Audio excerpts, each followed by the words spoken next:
So when it comes to making your fire, the first thing you're going to want to do is clear you out a space on the ground so that your fire doesn't spread beyond where you want it to go. I think it helps a lot to create a little barrier made out of stones, because the stones will trap and reflect the heat, and they will help contain some of the sparks. But if you have the ability to, it's always a good idea to fill in the gaps in between the stones with mud or sand or dirt, just something non-flammable so the sparks don't escape. So once you have your clean ground, the first thing you're going to want to put down is one of your 3 main ignition sources for a fire, and that's going to be your tinder. Tinder is anything really small and little and dry, flammable. I'm using pine needles here. You can use leaves, you can use trash that you happen to find in the area, such as paper. I wouldn't use plastic or anything like that, obviously, because of the fumes. But if you live in an area that has old man's beard, then that would definitely be a great thing to use. And if you happen to come across them, abandoned birds' nests work really well also. So after you have your tinder down, that's going to be the main thing that ignites at first, and tinder will burn away very quickly. So what you're going to want to do is you're going to want to grab some smaller sticks. The sticks will be absolutely everywhere, and then you're just going to try to create kind of like a teepee on top of your tinder bundle, so that once it does ignite, then the heat will rise up into the middle of it, and in case your sticks happen to be slightly damp, the heat that rises up from your initial fire will dry them enough so that they can catch themselves.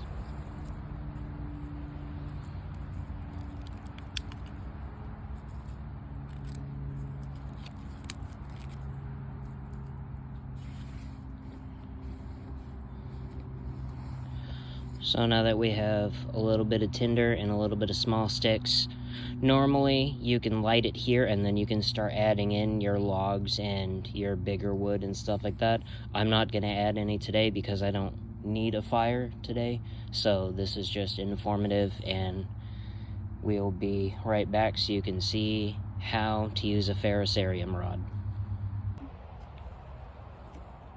So once you have all of your fire making materials, you're going to want to leave a couple of the bigger sticks on the bottom below your tinder so that there's some airflow that gets to the bottom of it, because if your fire happens to start to fizzle out, you can always apply more oxygen to the bottom and it will make the flame hotter, and a lot of times it will reignite itself if it's started to die out. So next, what you're going to need is you're going to need your ferrocerium rod. And ferrocerium is iron mixed with a bunch of other things that cause it to throw a spark that is exceptionally hot, and that spark is what's going to be used to ignite your tinder bundle.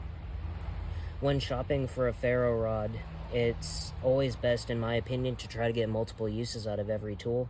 So the one that I have is not only a ferro rod, but it also has a ruler on the striker, and it has a whistle in case you need to get the attention of somebody. And if you happen to be deep in the forest, it also has a compass, so you can try to navigate your way to somewhere a little bit more safe. So most ferro rods are going to have a coating on the outside, and that coating is not going to do anything.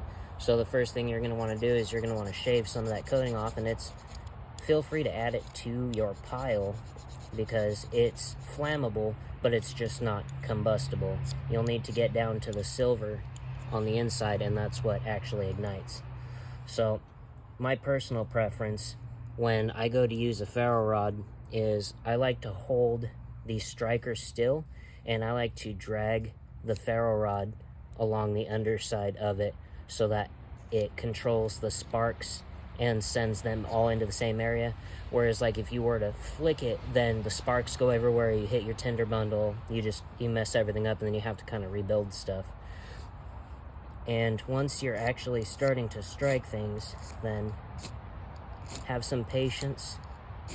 Try not to give up. It can be frustrating because a lot of times you'll get material that feels really dry, but it's actually got a little bit of dampness to it. So sometimes it just takes that it's going to need the right spark to find the right spot for it to ignite.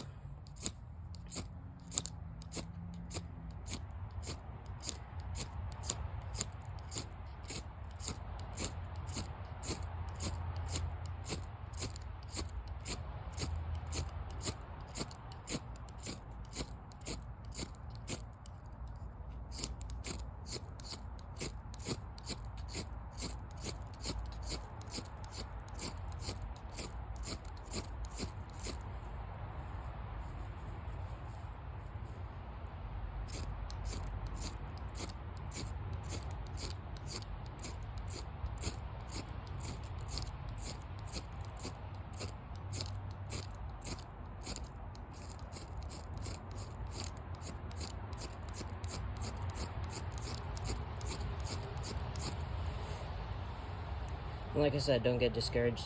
Sometimes you'll get tired from being bent over, trying to get something to go that doesn't seem like it doesn't, or trying to get something to go that seems like it doesn't want to. But like I said, try not to get discouraged. You just keep at it.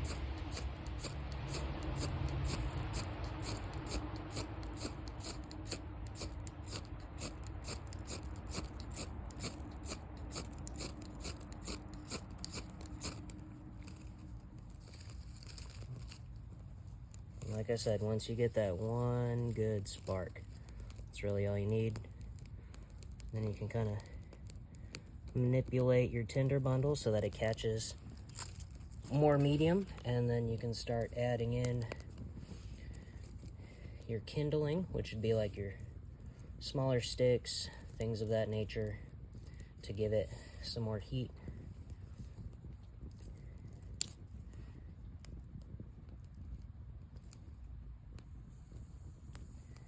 And you just keep feeding it, keep taking care of it. Like I said, you can manipulate the tinder bundle, get more fuel in there, and you can always add more tinder to it, whatever it needs. If it looks like it's getting small, it's because it's hungry.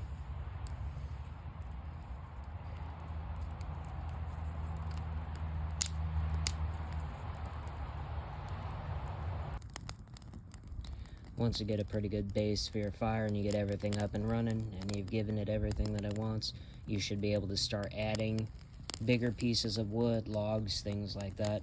Like I said, I'm not going to today because I don't really need a fire. I just wanted to do this video. So thank you guys for watching, and look forward to the next video. I'm not sure what we'll be covering yet, but feel free to drop a comment of anything that you guys want to see or learn. Have a good day.